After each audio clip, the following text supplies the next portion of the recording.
Bienvenue dans le Perche et bienvenue dans la maison de mes rêves que j'ai enfin acheté. Et dans le cauchemar dans lequel je me suis embarqué de rénovation de ces poutres peintes, je sais pas, du noir ou du sandbuff. Qu'est-ce que c'est que cette affaire? Pourquoi les gens ils faisaient ça? Bref, je n'aime pas du tout. Donc on a commencé par casser en fait ce qu'ils avaient fait sur les poutres. Ils ont mis du plâtre pour faire genre que les poutres elles sont en bon état. Non, moi je veux voir mes poutres comme elles sont à la vérité vraie. Et elles sont un peu cramoisies.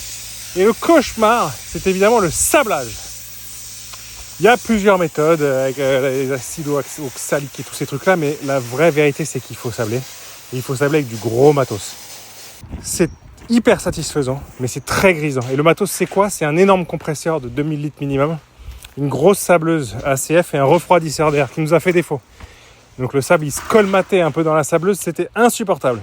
On a commencé avec du garnet en 120, qu'on a vite abandonné pour passer à du sable un peu plus épais, pour un peu plus attaquer, parce que ça n'enlevait pas suffisamment toute cette couche de sang de bœuf sur les poutres.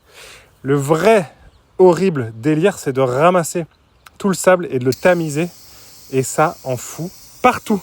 La baraka complète est remplie de sable, ça rend fou. Le résultat est hyper sympa, on n'a pas encore fini tout l'escalier. Franchement, c'est pas beau. On parlera bientôt de ces joints de murs en ciment, c'est une autre histoire. Mais non, je suis quand même hyper content que voilà, c'est plus sombre, rouge sombre là, bien brillant dans le salon à salle à manger. Là, c'est vraiment juste après, donc il faut encore les dépoussiérer, elles sont en full poussière. Et évidemment, ça implique aussi de refaire les plafonds, ce qui fait plaisir.